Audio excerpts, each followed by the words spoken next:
નમસ્કાર, કેમ છો? જય શ્રી કૃષ્ણ મારા બધાય વહાલા વિદ્યાર્થી મિત્રો. મારું નામ છે જયેશ રાઠવા અને તમે બધાય જોઈ રહ્યા છો નચિકેત સ્ટડી યુટ્યુબ ચેનલ. મિત્રો, તમારી આવનારી પરીક્ષા નામ છે જેનું જ્ઞાન સાધના. આ જ્ઞાન સાધના પરીક્ષા માટે મિત્રો તમે બધાય તૈયારી કરી રહ્યા છો અને હું તમને એની જબરજસ્ત અને મસ્ત મજાની તૈયારી કરાવી રહ્યો છું. તો મિત્રો, આપણે બધો જ સિલેબસને કવર કરવાના છે, જેમાં શરૂઆત આપણે કરી છે મારો ફેવરેટ વિષય એટલે કે વિજ્ઞાનથી. વિજ્ઞાન પછી આપણે ગણિતના ચેપ્ટર્સ અને ત્યાર પછી આપણે સમાજ વિદ્યા, ત્યાર પછી હિન્દી અને ત્યાર પછી અંગ્રેજી. આવા બધા જે તમારા વિષય છે આ વિષયના ચેપ્ટરને આપણે ડિટેલની અંદર એના જવાબોને સોલ્વ કરી રહ્યા છે. તમે મિત્રો જો હજુ સુધી આગળના 2 વિડીયો જોયા નથી ને તો પહેલા એને જોઈ લેજો. તમને બધું જ કમ્પ્લીટલી ખબર પડી જશે કે આપણે તમને તૈયારી કેવી રીતે કરાવી રહ્યા છે. તમને પ્રશ્ન સાહેબ ગમે તે જગ્યાએથી પૂછશે ને પણ તમને એ જવાબ આવડતો હશે અને એની મિત્રો હું ગેરંટી તમને લઉં છું, કારણ કે એકેય વસ્તુ બાકી રાખી જ નથી. આપણે એકદમ ડિટેલની અંદર મિત્રો તમને તૈયારી કરાવી રહ્યા છે એટલે કે તમારો એક પણ માર્ક્સ ક્યાંય જવો ના જોઈએ. બરાબર છે? એટલે હવે એવી રીતે આપણે આપણા વિજ્ઞાન વિષયના 3જા ભાગમાં બધા આપણે આવી ચૂક્યા છીએ અને આ વિડીયોની અંદર મિત્રો આપણે ચેપ્ટર નંબર 7મું, 8મું અને 9મું આ 3 ચેપ્ટરના પ્રશ્નોના જવાબને મસ્ત મજાના જબરજસ્ત રીતે સોલ્વ કરવાના છે. પ્રશ્ન હશે અને નીચે જવાબમાં 4 વિકલ્પો હશે. તમારે પણ ત્યાં બેઠા બેઠા વિકલ્પોને ગેસ કરવાના છે અને ત્યાર પછી હું જવાબ બોલીશ, તમારે એ જવાબને વેરીફાઈ કરવાના છે. જવાબ ક્યાંથી આવ્યો છે ભાઈ એનો કોન્સેપ્ટ પણ તમને સમજાવીશ, એટલે તમને એમાંથી ક્યાંક એમ તેમ પ્રશ્ન પૂછાય ને તો પણ તમને આવડી જાય. કમ્પ્લીટ ડન છે? તો ચાલો શરૂઆત કરીએ છીએ મસ્ત મજાનું જ્ઞાન સાધના પરીક્ષા તમારી 2026 4 તારીખે પેપર છે અને ચોથા મહિનામાં 4 તારીખે પેપર છે, જેમાં SAT વિભાગના પ્રશ્નો આપણે અહીંયા સોલ્વ કરીએ. ચાલો શરૂઆત કરીએ છીએ મિત્રો. સૌથી પહેલો અને મસ્ત મજાનો પ્રશ્ન આપણો તરુણાવસ્થા. બરાબર છે મિત્રો? તરુણાવસ્થા, કેમ અલગ અલગ આપણી અવસ્થા આવે. સૌથી પહેલા બાલ્યાવસ્થા આવે, પછી તરુણાવસ્થા આવે, બરાબર, જેને આપણે કિશોરાવસ્થા પણ કહીએ, પછી યુવાવસ્થા આવે, પછી વૃદ્ધાવસ્થા આવે. આવી બધી આપણી અલગ અલગ અવસ્થાઓ હોય. તો તરુણાવસ્થાનો સમય કેટલો હોય? 11 થી લઈને 18 વર્ષ, 18 થી લઈને 20 વર્ષ, 8 થી લઈને 12 વર્ષ કે પછી 12 થી લઈને 17 વર્ષ. બરાબર મિત્રો? તો કોને તરુણાવસ્થા કહેવામાં આવે? તો 11 થી લઈને 18 વર્ષ જે થાય છે અને એ જે સમયગાળો છે એને તરુણાવસ્થા કહેવામાં આવે છે. હવે આ તરુણાવસ્થા એ એવી અવસ્થા છે કે જે સમયે મિત્રો આપણા મગજની અંદર પણ અને આપણા બોડીમાં પણ ઘણા બધા ચેન્જીસ તમને જોવા મળતા હોય છે અને અવાજ આપણો ઘાટો બની જાય. આપણે ગઈકાલ બોલતા હોય એ કેવું છે ભાઈબંધ, અને બીજા દિવસ તરત કેવું છે, આવું આપણો અવાજ થઈ જાય. જે પુરુષો છે અને જે સ્ત્રીઓ છે એટલે કે છોકરીઓ છે એનો અવાજ પાતળો બની જાય, ચીણો બની જાય. બરાબર છે? એમના શારીરિક અંગોનો પણ વિકાસ થાય, થોડાક મેચ્યોર થાય. એટલે આ બધા આપણને પરિવર્તન જોવા મળે. શામાં જોવા મળે? તરુણાવસ્થાની અંદર જોવા મળે. ડન છે? કઈ ઉંમર છે? 11 થી લઈને 18 વર્ષ. ડન? યાદ રાખજો. આગળ છોકરાઓમાં કંઠમણી. આ જે તમે જોઈ શકો છો મારો જે આ ભાગ છે ને, જો નજીક આવી જાઉં છું, આ જે ભાગ છે જે હું બોલું છું ત્યારે ઉપર નીચે થાય છે અને એના મિત્રો શું કહેવામાં આવે? તો એને કંઠમણી કહેવામાં આવે. અને કંઠમણી એ શું છે? તો કે થાઇરોઇડ ગ્રંથિ છે, શ્વાસ ગ્રંથિ છે, સ્વર પેટી છે કે પછી ઘાટી ઢાંકણ છે. તો યાદ રાખજો કે જે અત્યારે હું બોલી શકું છું, બરાબર છે, એ અવાજ આવવા માટે જે કંપન થવું જોઈએ ને, એ કંપન આપણું આ જગ્યાએ કંઠમણીમાં થાય છે અને કંપનના કારણે અવાજ જે છે ને એ બહાર ફેંકાય છે. એટલે કે એ મિત્રો શું છે? આપણી સ્વર પેટી છે. શું છે? આપણી સ્વર પેટી છે, જેના કારણે અવાજ કેવો છે? મારો મોટો આવે છે. બરાબર છે? કમ્પ્લીટ. કેમ કે આ જગ્યાએ જે મારી ફ્રીક્વન્સી કેવી છે? ઓછી. અને ફ્રીક્વન્સી ઓછી હોય તો અવાજ ઘાટો આવે અને ફ્રીક્વન્સી વધારે હોય તો અવાજ તીણો આવે. આ તમે ધોરણ 9માં ભણશો. બરાબર? અત્યારે મગજ પર લેવાની તમારે જરૂર નહીં, પણ ધોરણ 9 માટે તમને કહી દઉં છું કે ભાઈ જ્યારે આવૃત્તિ આપણી ઓછી હોય તો અવાજ ઘાટો આવે, આવૃત્તિ વધારે હોય તો અવાજ તીણો આવે. બરાબર? ચાલો.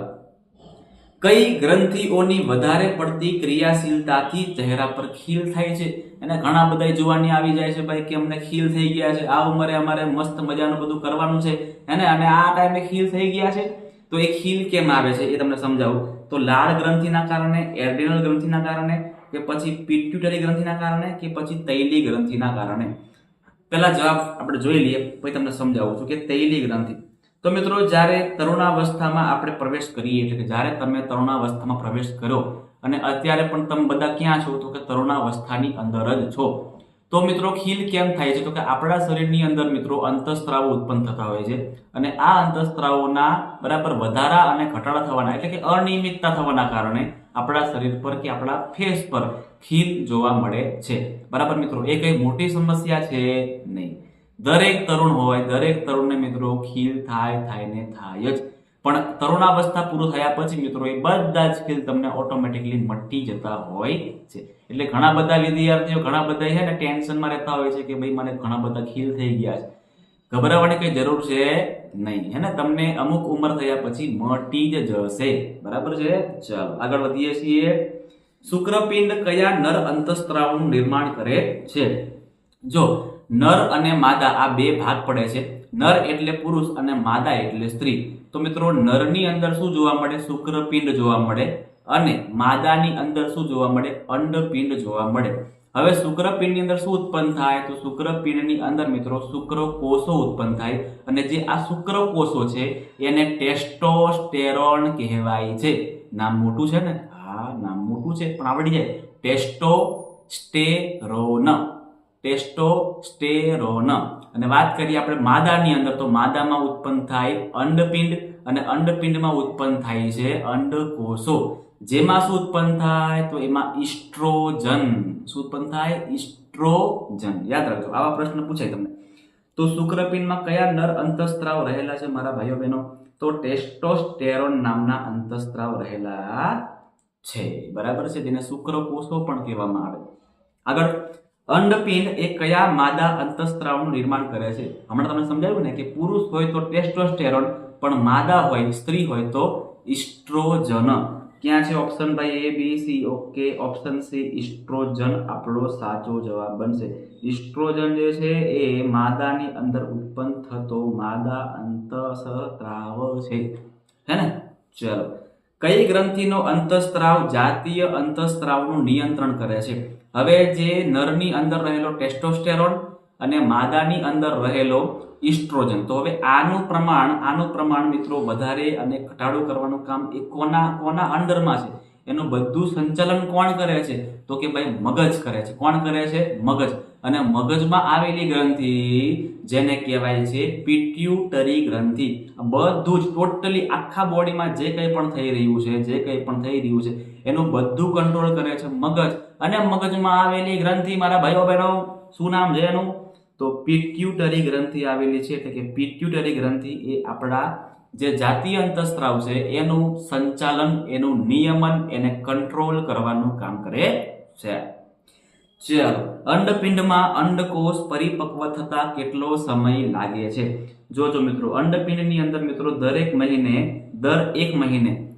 એક મહિને એક અંડકોષ ઉત્પન્ન થતો હોય છે યાદ રાખજો અને આ તમારા માટે બહુ જાણકારી મેળવવાની વાત છે કે અંડપિંડમાંથી મિત્રો કુલ કેટલા અંડપિંડ હોય તો કે 2 અંડપિંડ એ માદાના શરીરમાં હોય અને આ બંને અંડપિંડમાંથી કોઈ એક અંડપિંડમાંથી એક અંડકોષ એક મહિને ઉત્પન્ન થતો હોય છે તો એને કેટલી વાર લાગે છે પરિપક્વ થતા તો મિત્રો 28 થી લઈને 30 દિવસ લાગે છે 28 થી 30 દિવસ લાગે છે જો આ 28 થી 30 દિવસની અંદર જો અંડકોષને જો કોઈ શુક્રકોષ ન મળે તો પછી મિત્રો એ જે ભાગ છે ને એ માદાના શરીરની બહાર નીકળી આવે છે જેને માસિક સ્ત્રાવ કહેવામાં આવે બરાબર છે વિદ્યાર્થીનીઓ માટે દીકરીઓ માટે ખાસ કહું છું કે આ તમને જે અત્યારે અનુભવાતું હશે ને એ કોઈ મિત્રો ગંભીર બીમારી નથી એ તમારી પ્રજનન કરવાની ક્ષમતા છે બરાબર છે ને એ તમારા માટે સારી બાબત છે એટલે ઘણી બધી વિદ્યાર્થીઓ જે પહેલી વાર આવું જોઈએ તો ગભરાઈ જાય છે તો દીકરીઓ તમારે ગભરાવાની કોઈ જરૂર જ નથી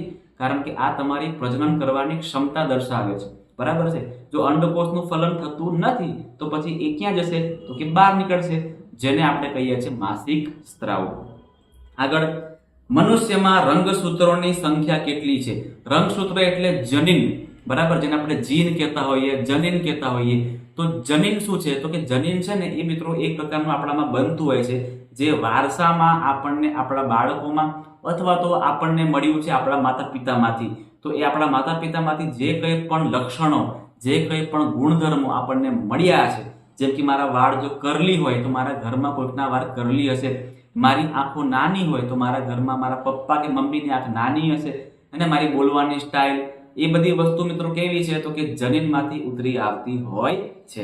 તો કેટલી જોડ હોય છે તો કુલ મિત્રો કુલ 23 જોડ રંગસૂત્રો આપણામાં જોવા મળે છે. બરાબર છે, 23 જોડ રંગસૂત્રો આપણા શરીરની અંદર જોવા મળે છે. એમાંથી જે 22 જોડ છે, 22 જોડ એ તો બંનેમાં સરખી હોય, એ નર કે માદા એ બંનેમાં કેવી હોય સરખી હોય, પણ જે એક જોડ છે, એક જોડ જે કેવી છે અલગ છે. યાદ રાખજો મિત્રો, એક જોડ કેવી છે અલગ છે. હવે તમને એની પણ માહિતી આપી દઉં કે એક જોડ કેવી હોય તો કે જો પુરુષ હોય એટલે કે મેલ હોય, અને અહીં કરી દઈએ આપણે ફિમેલ. તો મિત્રો ફિમેલની અંદર એક જોડ હોય ને એને એક્સ એક્સ જોડ કહેવામાં આવે, અને મેલની અંદર પુરુષમાં જે જોડ હોય એને એક્સ વાય જોડ કહેવામાં આવે. બરાબર છે, પુરુષમાં અને સ્ત્રીમાં જે એક એક જોડ અલગ છે કઈ છે, પુરુષમાં છે એ એક્સ વાય અને સ્ત્રીમાં છે એ એક્સ એક્સ. જો મિત્રો ફલન થાય અને ફલન થવાથી એક્સ અને એક્સ ભેગું થાય તો છોકરી જન્મે. શું જન્મે? છોકરી જન્મે. અને જો એક્સ બરાબર છે અને એક્સ અને વાય જન્મે, એક્સ અને વાય થાય તો પુરુષ બનશે.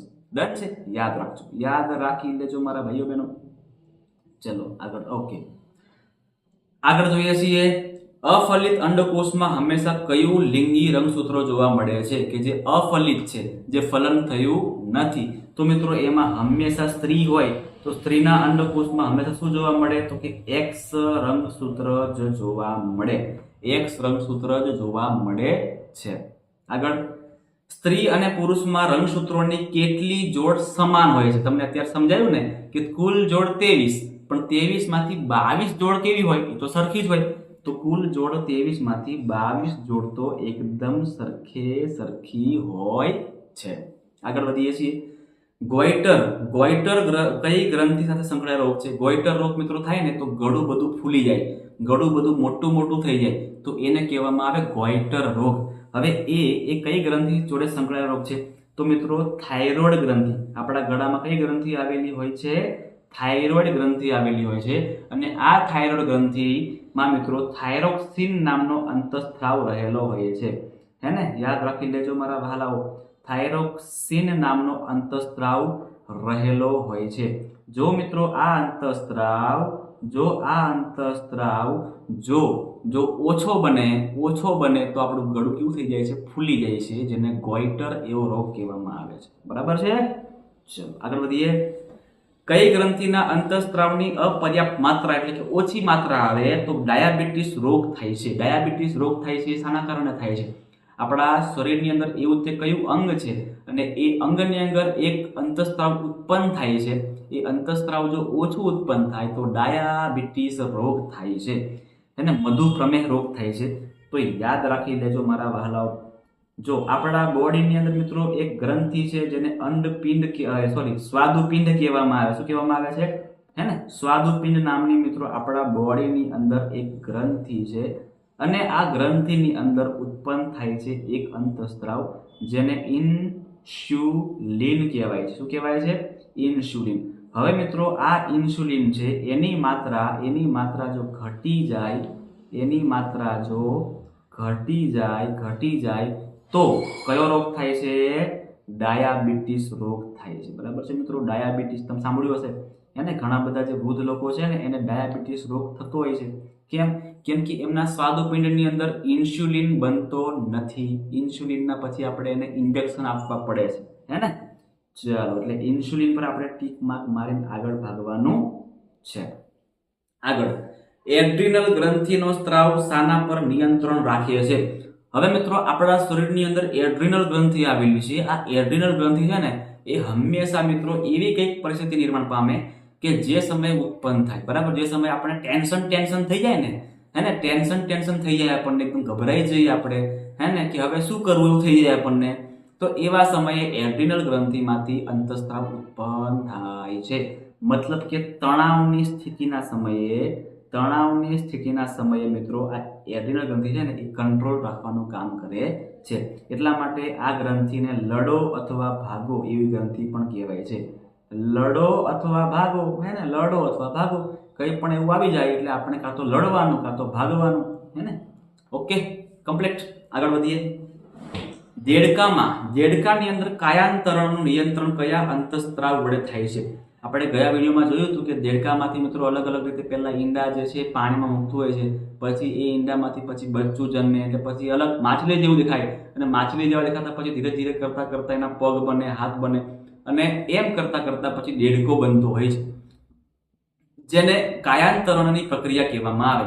તો આખી પ્રક્રિયા છે, આખી જે આ પ્રક્રિયા છે એના પર કોણ નિયંત્રણ કરે છે? કઈ ગ્રંથિ નિયંત્રણ કરે છે? તો થાઇરોક્સિન, એડ્રીનાલિન, ઇન્સ્યુલિન કે પછી વૃદ્ધિ અંતઃસ્ત્રાવ? તો યાદ રાખજો મિત્રો, થાઇરોઇડ ગ્રંથિ એનામાં પણ હોય, અને થાઇરોઇડ ગ્રંથિમાંથી ઉત્પન્ન થતો થાઇરોક્સિન જે છે એ દેડકામાં કાયાંતરણની પ્રક્રિયાનું નિયંત્રણ કરે છે. આગળ વધીએ છીએ.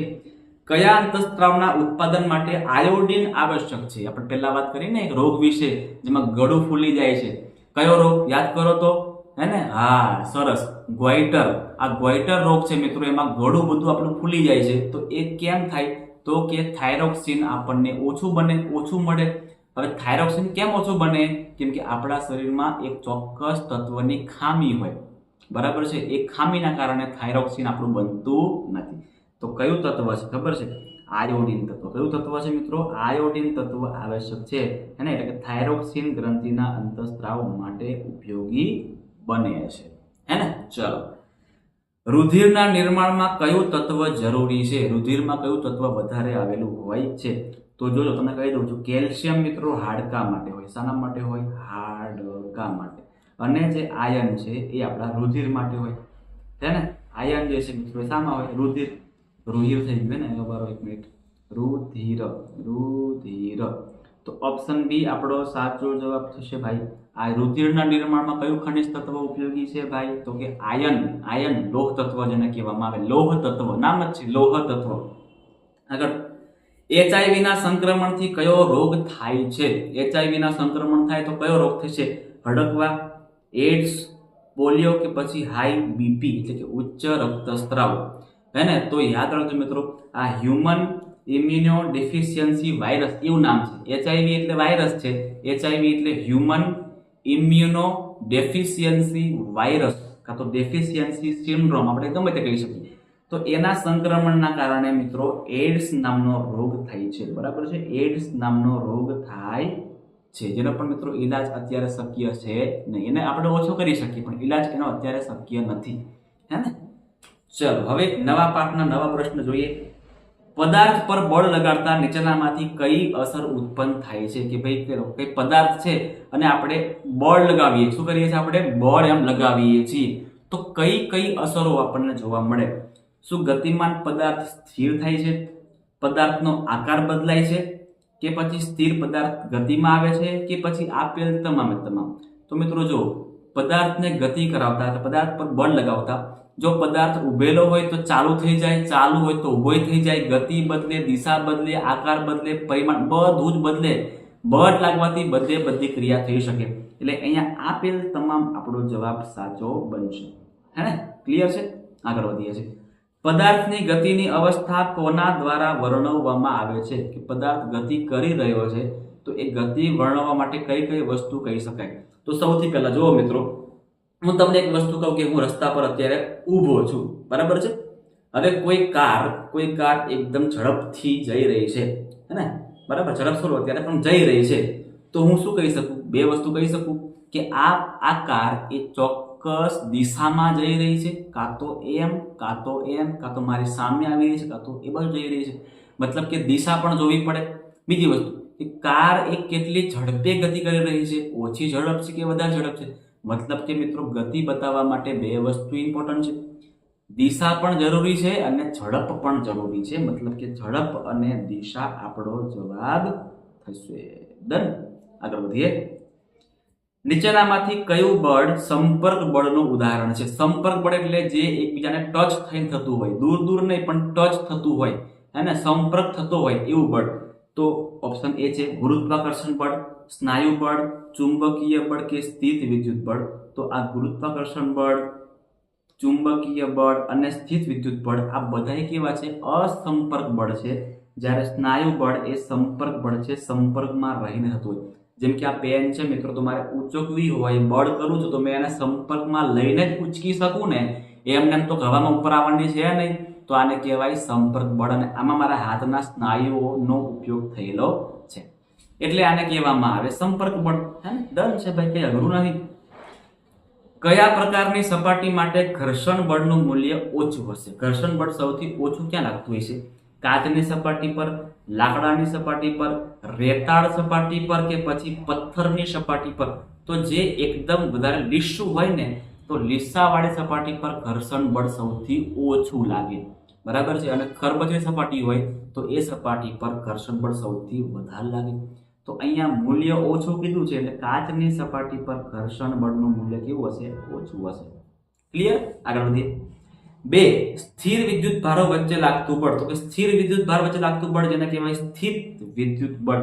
આમાં કઈ કોન્સેપ્ટ ભણવો છે નહીં ભાઈ, ડાયરેક્ટ જવાબ આપણે ઠપકારવાનો છે કે સ્થિત વિદ્યુત ભારો હોય તો શું આવે? સ્થિત વિદ્યુત બળ જ આવશે. પદાર્થ પર એક જ દિશામાં લગાડેલા બળ. બરાબર છે. સમજો કે અહીંયા આ એક બોક્સ આપણે પડ્યું છે, બોક્સ મૂક્યું છે, અને બોક્સ પર અહીંયા ભૂરો છે. બરાબર છે. અને આ જીગો છે, જીગો. તો ભૂરો અને જીગો બંને જણ બોક્સને એક જ દિશામાં બળ લગાડે તો શું થાય? એકબીજામાં ઉમેરાય છે, એકબીજામાંથી બાદ થાય છે, એકબીજાથી ગુણાય છે, કે એકબીજાથી ભગાય છે? સમજો મિત્રો. તો કે જો ભૂરો છે ને એ લગાડે છે 5 નું બળ, અને જીગો પણ લગાડે છે 5 નું બળ. તો સિમ્પલ છે, તો 5 અને 5 બંને ભેગા થશે અને પ્લસ થશે અને બળ લાગશે. મતલબ કે એકબીજામાં બળ જે છે એ ઉમેરાય છે. શું થાય છે ભાઈ? ઉમેરાય છે. આગળ. કોઈ પદાર્થ પર બળ લાગે તો બળને શાના વડે દર્શાવાય છે? તેના મૂલ્ય વડે દર્શાવાય છે, પદાર્થના કદ વડે દર્શાવાય છે, પદાર્થના આકાર વડે દર્શાવાય છે, કે પછી બી અને સી બંને? તો મિત્રો કદ અને આકારને કોઈ લેવી દેવી છે જ નહીં. પદાર્થ પર બળ લાગે તો સીધું એને એના મૂલ્ય વડે દર્શાવાય કે ભાઈ કેટલું બળ લાગ્યું. બરાબર છે. બળ આપણે કેટલું લગાવ્યું છે એના પર ડિપેન્ડ કરે છે. આગળનો પ્રશ્ન. કેળાની છાલ પર પગ પડતા ખાલી જગ્યાના કારણે લપસી જવાય છે. ભાઈ આ બધાને આવડી જવું જોઈએ, આમાં કઈ નવાઈની વાત છે નહીં.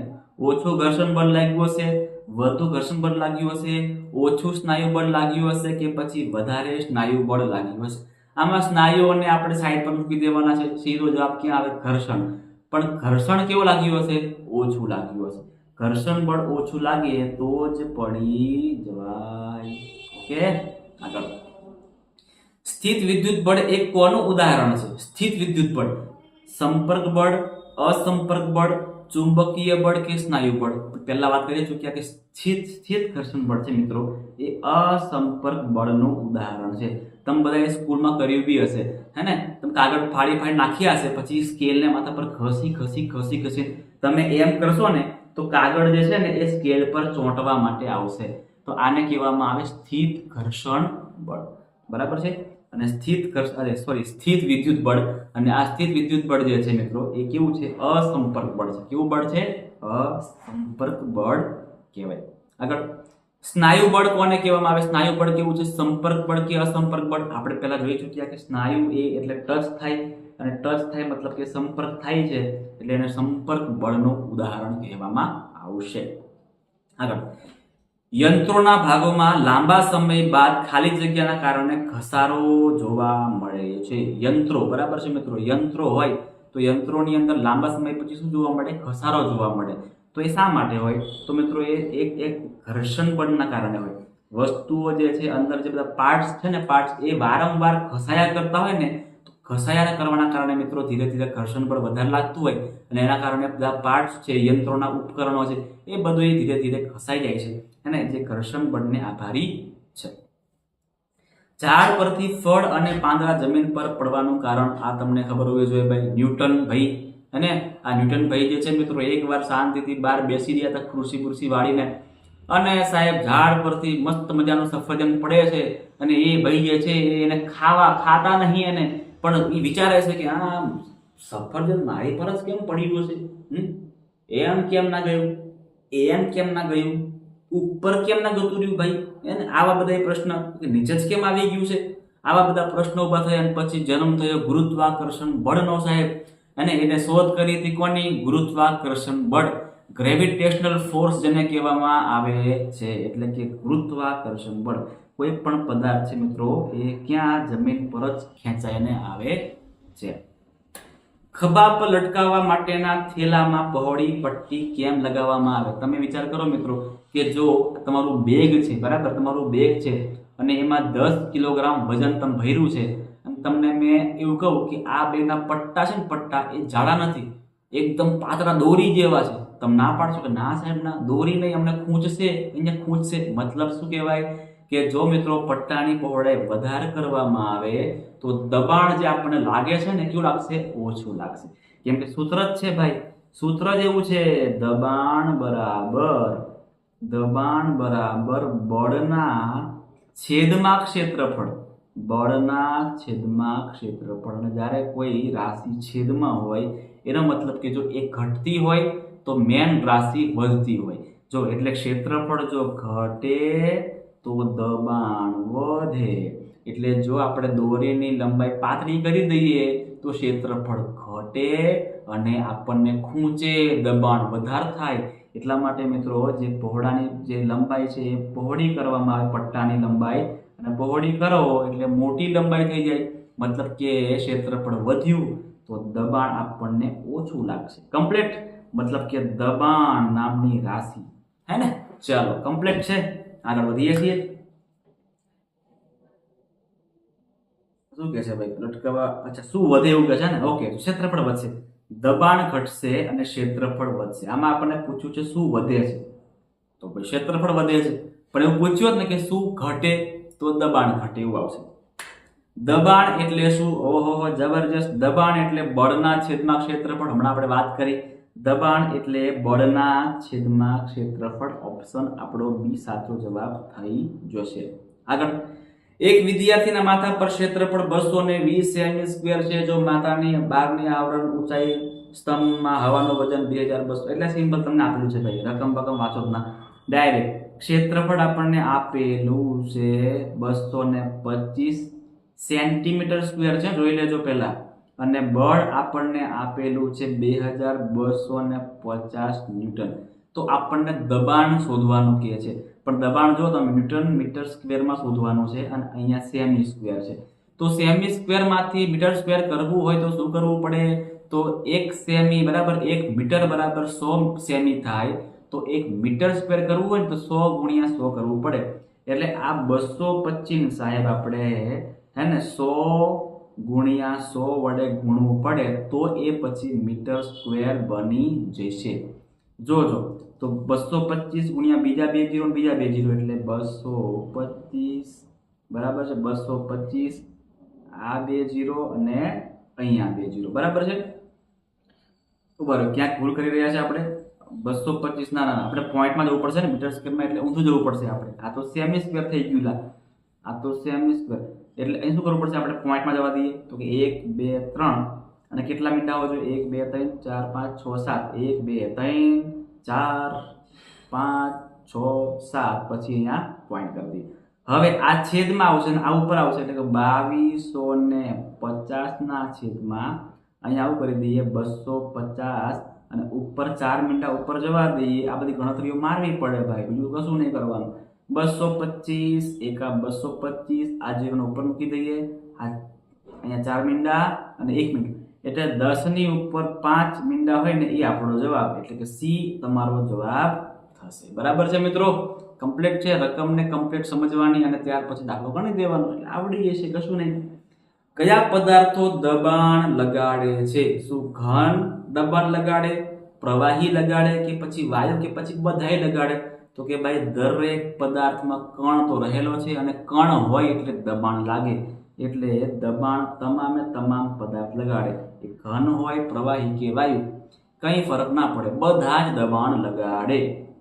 આગળ, વિશ્વનો દરેક પદાર્થ એકબીજાને શું કરે છે? આકર્ષે છે. આને શું કહેવામાં આવે? આને મિત્રો ગુરુત્વાકર્ષણ બળ કહેવામાં આવે. ભાઈ યાદ રાખજો, હે ને? શું કહેવાય? ગુરુત્વાકર્ષણ બળ, જે બરાબર મિત્રો આકર્ષણ બળ ધરાવે છે. આગળ એકમ ક્ષેત્રફળ દીઠ લાગતા બળને શું કહેવાય છે? એકમ ક્ષેત્રફળ દીઠ લાગતા બળને દબાણ કહેવામાં આવે છે. આગળ પ્રવાહી ભરેલા પાત્રના તળિયે લાગતું દબાણ કોના પર આધાર રાખે છે? સમજો કે આવી રીતે મોટું મસ્ત મજાનું બીકર છે, બરાબર. સમજો કે 2 બીકર છે ભાઈ, સમજો ને 2 બીકર, અહીંયા એક બીકર છે.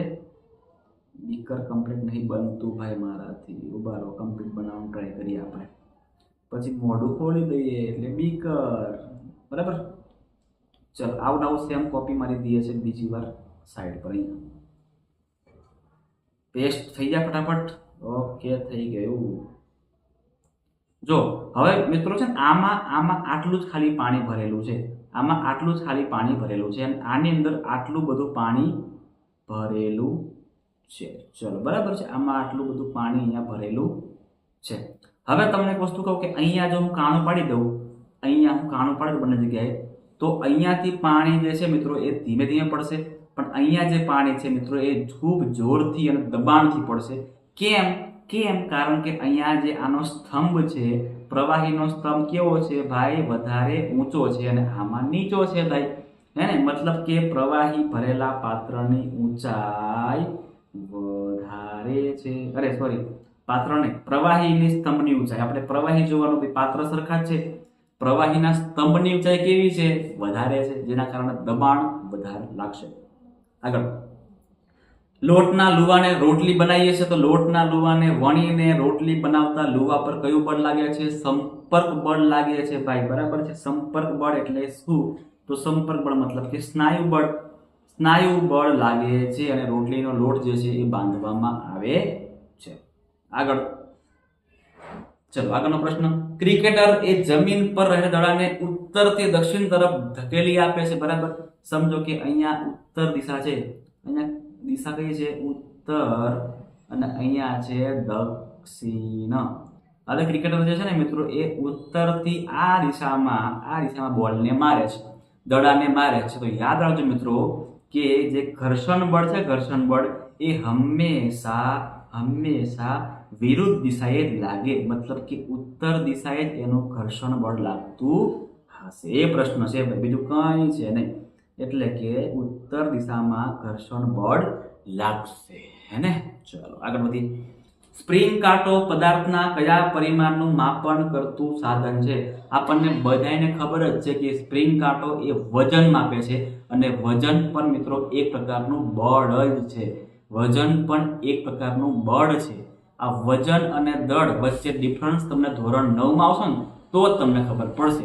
એમાં મસ્ત મજાનો કોન્સેપ્ટ તમને બળ અને દળનો આપેલો છે, બરાબર. એટલે વજન અને બળ આ બંને વસ્તુ કેવું છે? એક જ છે. એટલે કે બળનું માપન કરતું સાધન છે. આગળ બે સંપર્ક સપાટીઓ વચ્ચે લાગતું ઘર્ષણ બળનો આધાર કોના પર છે? બરાબર. તો સપાટીના વિશાળપણા પર છે, સપાટીના ખરબચડાપણા પર છે, સપાટીની લંબાઈ પર છે, કે પછી એ અને બી બંને? તો મિત્રો એ અને બી બંને જવાબ આપણા સાચા છે.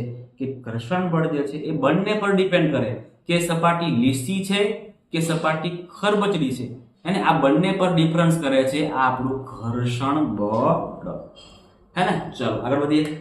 સ્થિત ઘર્ષણ બળનું મૂલ્ય એ સરકતા ઘર્ષણ બળ કરતા કેવું હોય છે? બરાબર, તમને સમજાવું, ચિંતા ના કરો. જોજો, કોઈ પદાર્થ અત્યારે સ્થિર છે અને કોઈ પદાર્થ અત્યારે ઓલરેડી ગતિમાં જ છે, બરાબર છે. તો જ્યારે કોઈ પદાર્થ સ્થિર હોય ને તો એને કહેવાય સ્થિત ઘર્ષણ, એને કહેવામાં આવે સ્થિત ઘર્ષણ. અને જો કોઈ પદાર્થ અત્યારે ઓલરેડી ગતિમાં જ છે તો એને કહેવામાં આવે સરકતું ઘર્ષણ.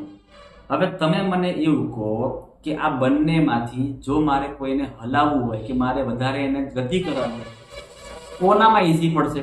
તો કે જે વસ્તુ ઓલરેડી સરકતી છે ને એને મારે ઇઝીલી આગળ તરફ કે એમ તેમ હલાવી શકાશે, બરાબર છે. ઇઝીલી હું એને એ દિશામાં આગળ લઈ જઈ શકીશ સ્થિત ઘર્ષણ બળ કરતા.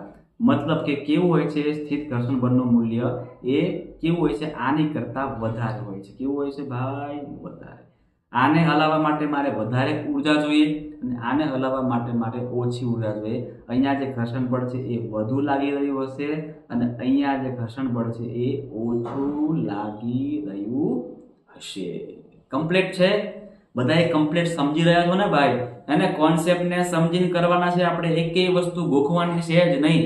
એટલે પરીક્ષામાં ગમે તે પ્રશ્ન પૂછાય આપણે તૈયાર રહેવાનું છે.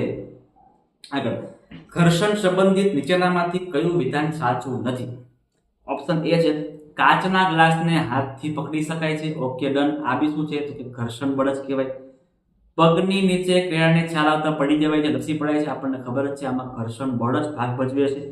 વાહનના ટાયરો ખાંચાવાળા હોય છે ભાઈ, તો ખાંચાવાળા હોય છે એમાં બી ઘર્ષણ બળ જ ઉપયોગમાં છે. મિક્સરને થોડી મિનિટ રાખવાથી મિક્સર ગરમ થઈ જાય છે, તો કે ના ભાઈ ના, મિક્સર ગરમ થઈ જાય છે અને ઘર્ષણ બળને કાંઈ લેવી દેવી છે જ નહીં. એટલે મિક્સરને થોડી મિનિટ ચાલુ રાખવાથી મિક્સર ગરમ થઈ જાય છે, એને અને ઘર્ષણ બળને કાંઈ નાવા નીચરવાનો ફરક પડતો નથી. આગળ, નીચેના કયા ઉપાયો દ્વારા ઘર્ષણને ઓછું કરી શકાય છે? ઘર્ષણને ઓછું કરવા માટે શું કરવું પડે? તો પાવડરના ઉપયોગથી, તેલ કે ગ્રીસ કે ગ્રેફાઇટના ઉપયોગથી, હવાના સ્તરના ઉપયોગથી, કે પછી આપેલ તમામ. તો મિત્રો આ બધા ઉપાય કરીને ઘર્ષણ બળને ઓછું કરી શકાય છે. એટલે અહીંયા આપેલ તમામ આપણો સાચો જવાબ બનશે. કમ્પ્લીટ છે. આગળ વધીએ છીએ. નીચેનામાંથી કઈ અસર તરલ ઘર્ષણ પર થતી નથી? તરલ ઘર્ષણ, બરાબર, જો સમજાવો કે વિમાન છે મિત્રો, આવું વિમાન છે, બરાબર, મારું વિમાન છે ભાઈ, આવું જ આવશે. અરે આ વિમાન કેવાય યાર, દોરીએ આપણે, મસ્ત દોરીએ, ચિંતા ના કરો. ચલો, આ પાંખો છે એની, આ વિમાન છે, એનો ભાગ છે, ચાલશે ને ભાઈ વિમાન? આવું કે નહીં ચાલે? બરાબર મિત્રો. તો વિમાન જ્યારે હવામાં ગતિ કરતું હોય ત્યારે જે હવા છે મિત્રો, એ હવાને કાપીને આગળ વધતું હોય છે, જેને કહેવામાં આવે તરલ ઘર્ષણ. તો હવે કોના પર ડિપેન્ડ નથી કરતું? તાપમાન પર, વસ્તુની ઝડપ પર, પદાર્થનો આકાર પર, કે તરલનો પ્રકાર? તો મિત્રો ઝડપ પર ડિપેન્ડ કરે, આકાર કેવો છે એ પણ ડિપેન્ડ કરે, અને તરલનો પ્રકાર કેવો છે, કે પાણી છે કે વાયુ છે, આ બધાય પર ડિપેન્ડ કરે. પણ તાપમાન કેવું છે એના પર ડિપેન્ડ કરે નહીં. એટલે કે તરલ ઘર્ષણનો મિત્રો તાપમાન સાથે કોઈ સંબંધ નથી. પદાર્થનો આકાર છે, તરલનો પ્રકાર છે, આ બધા પર ડિપેન્ડ કરતું હોય છે. પદાર્થના કયા સ્વરૂપ દ્વારા ઘર્ષણ બળ લાગે છે? ઘનમાં લાગે, વાયુમાં કે પ્રવાહીમાં? તો મિત્રો ઘર્ષણ બળ છે ને એ બધી જગ્યાએ બધા સ્વરૂપની અંદર લાગે છે. એટલે કે આપેલ તમામ આપણો સાચો જવાબ બનશે. આગળનો પ્રશ્ન, નીચેનામાંથી કઈ સપાટી પર દડાને ગબડાવતા વધુ અંતર કાપશે? ભાઈ દડાઓ મારે ગબડાવવો છે તો કઈ જગ્યાએ ગબડાવવું તો વધારે અંતર કાપી શકે? તો પાકા ડામરના રસ્તા પરથી, સ્કેટિંગ ગ્રાઉન્ડ પરથી, માટીવાળા મેદાન પરથી, કે પછી કાચના ટેબલ પરથી? તો સિમ્પલ છે, કાચના ટેબલ પર ઘર્ષણ બળ સૌથી ઓછું લાગશે, એટલે દડો વધારે ગતિ કરશે. એટલે કાચના ટેબલ પરથી આપણો જવાબ બનશે. આગળ વધીએ છીએ ભાઈ. સુટકેસમાં લગાવેલા પૈડા કયા પ્રકારનું ઘર્ષણ છે? ભાઈ સુટકેસમાં પૈડા હોય એટલે શું કહેવાય? લોટણ ઘર્ષણ કહેવામાં આવે. લોટણ ઘર્ષણ યાદ રાખજો. જ્યારે કોઈ વસ્તુ ગબડતી હોય તો એને લોટણ ઘર્ષણમાં સમાવવામાં આવે છે. જ્યારે કોઈ પદાર્થ સ્થિર હોય તો એને સ્થિત ઘર્ષણમાં સમાવવામાં આવે, અને જો કોઈ પદાર્થ ગતિ કરી રહ્યું હોય તો એને સરકતા ઘર્ષણની અંદર સમાવવામાં આવે. સમજી ગયા? બધાય કમ્પ્લીટ. તો મિત્રો આ ચેપ્ટરના આપણા આટલા પ્રશ્નો હતા, જે કેવા છે મોસ્ટ આઈએમપી. આપણે તમામ મિત્રો કોન્સેપ્ટની પણ ચર્ચા કરી હે ને, બધા જ કોન્સેપ્ટ તમને સમજાવ્યા. અંતઃસ્ત્રાવ વિશેની માહિતી મેળવી, બળ વિશેની માહિતી મેળવી, ઘર્ષણ વિશેની માહિતી મેળવી, બધી માહિતી આપણે મિત્રો આ વિડીયોમાં કવર કરેલી છે.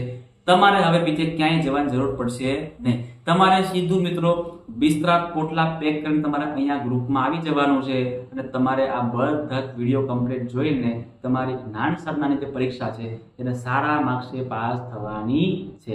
અને મિત્રો એની જવાબદારી મારી પર છોડી દો, બરાબર? તમને બધી વસ્તુ આપણે એકદમ ફ્રી ઓફ કોસ્ટમાં સોલ્વ કરાવી રહ્યા છે. તો ખાસ મિત્રો તમારે શું કરવાનું છે? એના માટે તમારે ખાલી એક કામ કરવાનું છે કે જેટલા બને ને એટલા વધારે વિદ્યાર્થીઓ જોડાય ને એવો ટ્રાય કરો. મતલબ કે તમારે વિડીયોને ખાસ શેર કરવાનું છે. તમારા મિત્રો સુધી પણ તમારે કહેવાનું છે કે આપણે આવી રીતે વિડીયોને જોઈએ. તમારે વિડીયોની લિંકને શેર કરવાની છે. તમારે તમારી શાળામાં પણ વાત કરવાની, તમારા શિક્ષકોને, હે ને? એટલે તમે સ્કૂલમાં પણ આ વિડીયોને હે ને જોઈ શકો અને બધા ભેગા થઈને શીખી શકો, અને મજા પણ એટલી બધી તમને આવે. તો મિત્રો મળીએ છે આપણે બધાએ નેક્સ્ટ વિડીયોની અંદર. ફરી આપણે જે આગળ ચેપ્ટર બાકી રહી ગયા છે એ ચેપ્ટરને આપણે આવતા વિડીયોમાં લઈને પૂરા કરાવી નાખીશું. અને ત્યાર પછી આપણે ગણિત વિષયને લઈ લેવાનો છે અને ગણિત વિષયમાં પણ આપણે આવી રીતે 3 ચેપ્ટરનો ગ્રુપ બનાવીને એક વિડીયોની અંદર વન શોટની અંદર તમને બધું કોન્સેપ્ટને આપણે ક્લિયર કરાવવાના છે. તો મિત્રો મળીએ નેક્સ્ટ વિડીયોની અંદર. ચેનલને ખાસ સબસ્ક્રાઇબ કરી લેજો, બાજુમાં રહેલા બેલ આઇકનને પણ પ્રેસ કરી દેજો અને તમારા મિત્રો સુધી વિડીયોને શેર પણ કરી આપજો, ધકેલી આપજો. મળીએ નેક્સ્ટ વિડીયોની અંદર. બધાને ખૂબ ખૂબ શુભેચ્છાઓ. બધાના સારામાં સારા માર્ક્સ આવશે જ આવશે અને આવશે. જય હિન્દ.